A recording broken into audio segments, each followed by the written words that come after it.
utilize BNI. But before that, I just wanted to tell you a very small story.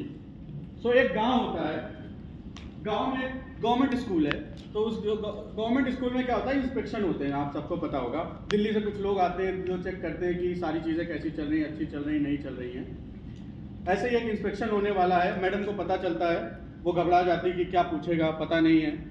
वो दो चार लोगों को फ़ोन मिलाते हैं कि क्या पूछेंगे, तो उनसे बोलते हैं मैडम घबराने की ज़रूरत नहीं है, यही पूछेंगे कि कैसे चल रहा है, गाँव के मॉन्यूमेंट्स के बारे में पूछ लेंगे, ज़्यादा से ज़्यादा ये पूछ लेंगे कि गाँव में एनिमल्स कौन कौन से हैं, तो आप वही बच्चों को तैयार करा दो। अब सुबह 10 बजे इंस्पेक्शन होना है, मैडम सारे बच्चों को 9:30 बजे क्लास में बुला लेती हैं और उनको बताती गाय के बारे में तो आप सबको पता ही होगा, हमारे गांव में एक और जानवर है जिसे भैंस बोलते हैं, उसके 2 आंखें, 2 सींग हैं, 4 पैर हैं और काला कलर है। सारे बच्चे ये अच्छे से रट लेते हैं। 10 बजे इंस्पेक्शन शुरू होता है। इंस्पेक्टर पहले बच्चे से पूछता है, जब जहाँ पे आप पूजा करते हो उसके बारे में कुछ बताओ। उसने कहा सर हम मंदिर में पूजा करते हैं और वहाँ पे हम रोज जाते हैं, घंटी बजाते हैं, लेकिन सर मंदिर के पीछे एक तबेला है जिसमें एक भैंस है जिसके 4 पैर हैं, 2 सींग है, 2 आंखें और एक पूंछ है और काला कलर है। उसके बाद दूसरे को खड़ा करते हैं, बोलते हैं बेटा आप ये बताओ जब स्कूल आते हो क्या नेचुरल चीजें आप देखते हो? तो बोलता सर हम आसमान देखते हैं, पेड़ देखते हैं, तालाब देखते हैं, लेकिन सर तालाब के पीछे एक तबेला है जिसमें एक भैंस है जिसके 4 पैर है, 2 आंखें हैं, 2 सींग है और एक पूंछ है। ऐसे ऐसे वो सबसे पूछता रहता है और सब पहला आंसर तो अच्छा देते हैं, दूसरा आंसर यही देते हैं कि तबेला है। तो इससे क्या होता है कि टीचर की तो क्लास लग जाती है, बट हमें इससे क्या सीखने को मिलता है?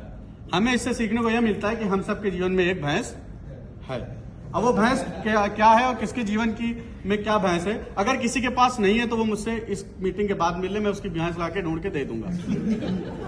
अब अगर हम बात करते हैं कि BNI के बारे में, तो अभी किसी सज्जन से हम पिछले हफ्ते मिले, उनसे बात करी भाई कैसा चल रहा है? बढ़िया चल रहा है भाई, सब कुछ अच्छा चल रहा है, बस क्लाइंट पेमेंट नहीं दे रहा है। तो उनके जीवन की भैंस है, क्लाइंट पेमेंट नहीं दे रहा है।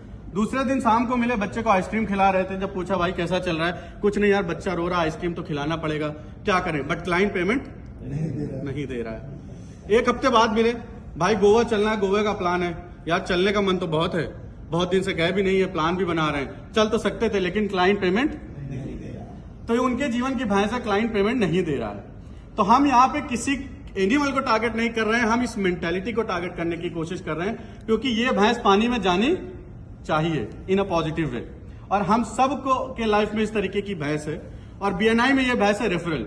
भाई BNI तो बहुत अच्छी चल रही है, सुबह ब्रेकफास्ट भी करते हैं आके, पैसे भी टाइम से दे रहे हैं, लेकिन रेफरल नहीं।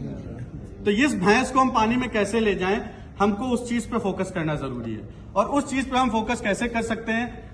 The biggest mistake we are doing, we are selling in this room only. हम जानते हैं कि हम ये 55 लोगों से धंधा, हम इन 55 लोगों से धंधा करने नहीं आए हैं।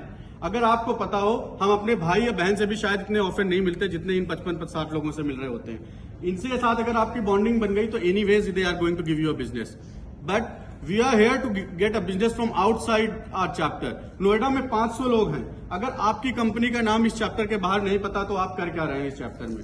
You are just coming here to do a breakfast, थोड़ा सा मजे मार लेते हैं, थोड़ा पॉलिटिक्स कर लेते हैं और उसके बाद ब्रेकफास्ट में बोलते हैं भाई 1-to-1 के लिए मिलना है।